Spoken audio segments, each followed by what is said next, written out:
Hi friends, welcome to new ways. நாம் இன்றைக்கி ரொம்பவே ஹெல்த்தியான சின்னவங்கலேருந்து பெரியவங்க வரைக்கும் விரும்பி சாப்பிடக்கூடிய பால் தோசை எப்படி செய்யலான்னு பார்க்கலாம்.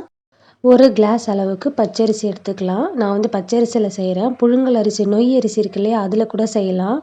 இது நல்லா ஒரு 3 or 4 டைம்ஸ் க்ளீன் பண்ணி ஒரு ½ அன் ஹவருக்கு ஊற வச்சு எடுத்துக்கலாம்.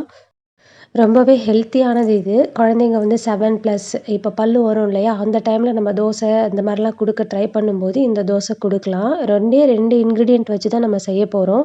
ரைஸு, அப்புறம் ஃபுல் அண்ட் ஃபுல் பால் தான். வேறு எதுவுமே நம்ம ஆட் பண்ண போகிறதில்ல. இந்த நல்லா ஒரு ½ அன் ஹவர் ஊற வச்சாச்சு. நல்லா ஃபில்டர் பண்ணி வச்சுக்கோங்க. அதில் தேவையான அளவு உப்பு போட்டுக்கோங்க. இப்போ நம்ம பால் சேர்த்து தான் அரைக்க போகிறோம். தண்ணி சேர்த்து அரைக்க போகிறதில்ல. தண்ணி இல்லாத பாலாக எடுத்து வச்சுக்கோங்க. இது கிட்டத்தட்ட 400 ml போல் பால் இதுக்கு தேவைப்படுது. நம்ம தண்ணி சேர்க்க போகிறதே கிடையாது. ஃபுல் அண்ட் ஃபுல் பால் தான். தண்ணி சேர்க்காம எப்போல்லாம் தேவையோ அப்போல்லாம் பால் தான் ஊற்றி அரைச்சிக்கோங்க. நல்லா நைஸாக அரைச்சிக்கோங்க. பாருங்கள் எப்படி இருக்குது பாருங்கள். எந்த ஒரு அந்த நொய்யும் இல்லாமல் அப்படியே இருக்குது. இந்த மாதிரி தான் இருக்கணும். இதுவுமே இன்னும் கொஞ்சம் பால் சேர்க்கணும். நம்ம ரவா தோசைக்கு எவ்வளோ தண்ணியாக மாவு வச்சுருப்போம் இல்லையா, அந்த அளவுக்கு இன்னும் பால் மட்டும்தான், தண்ணியே சேர்க்க தேவையில்லை. நல்லா மிக்ஸ் பண்ணி வச்சுக்கோங்க.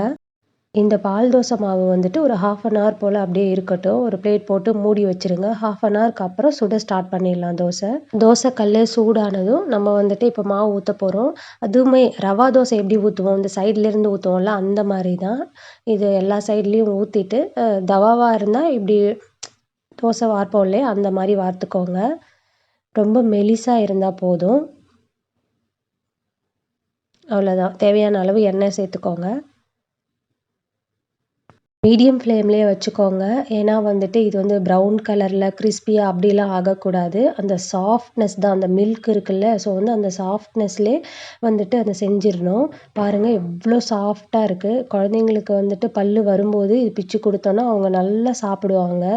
இது ஒரு சூப்பரான பிரேக்ஃபாஸ்ட் ரெசிபி. இதுக்கு எந்த ஒரு சைட் டிஷ்ஷும் தேவையில்லை, அப்படியே சாப்பிட்லாம். பெரியவங்கலாம் ரொம்ப நல்லா விரும்பி சாப்பிடுவாங்க. இது குழந்தைங்களும் சேர்த்து தான். ரொம்ப ஹெல்த்தியானது. வீட்டில் ட்ரை பண்ணி பாருங்கள். நீங்கள் ட்ரை பண்ணும்போது ஒரு சின்ன கிளாஸ் எடுத்து நீங்கள் மிக்சியில் கூட ட்ரை பண்ணி பார்க்கலாம்.